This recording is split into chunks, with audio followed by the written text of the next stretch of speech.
e para isso eu recebo meu querido amigo, que está sendo um herói nessa história toda, grande líder do Partido Liberal na Câmara, o deputado Sóstenes Cavalcante.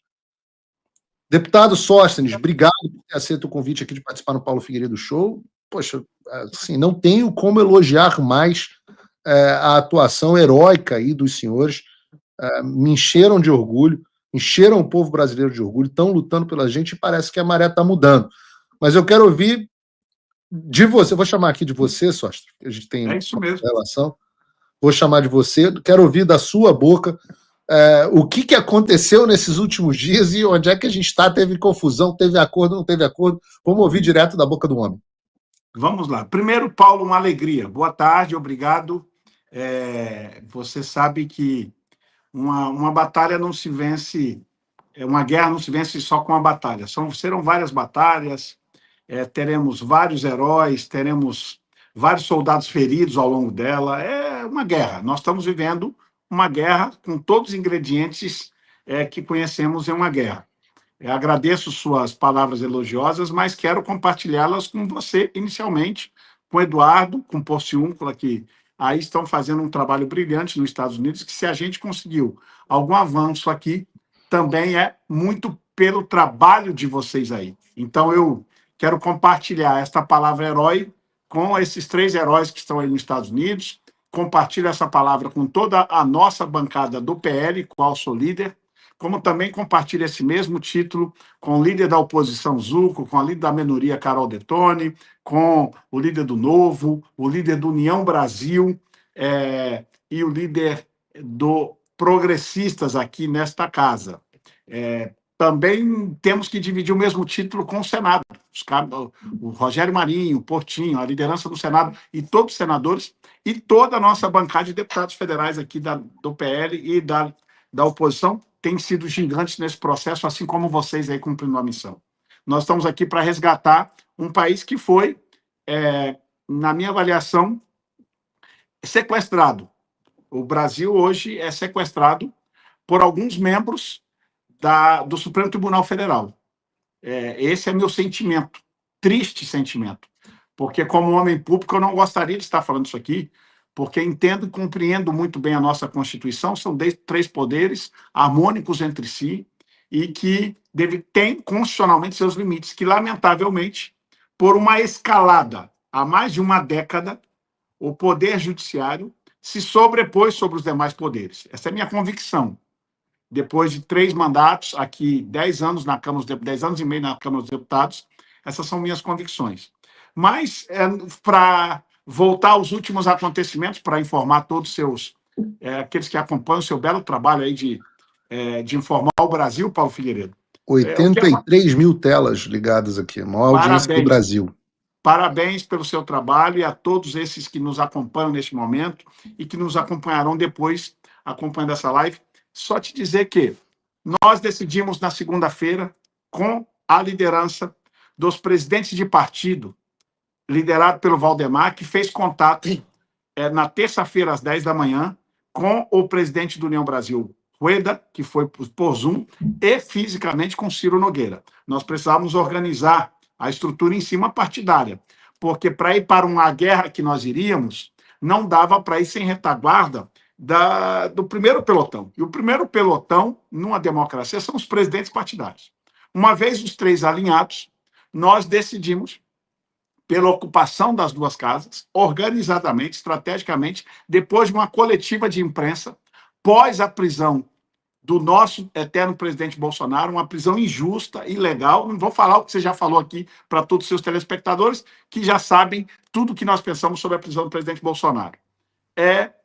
Fizemos a coletiva na rampa do Congresso Nacional, uma coletiva, uma cena pouco vista nessa casa, emblemática, para dar um recado claro da nossa insatisfação com os crescentes abusos do Poder Judiciário, com as nossas insatisfações da casa e com a insatisfação de uma prisão injusta de um presidente honesto que nunca roubou R$1 desse país e que está preso domiciliarmente injustamente. Fizemos a nossa denúncia ali e dali ocupamos as 2 mesas diretoras.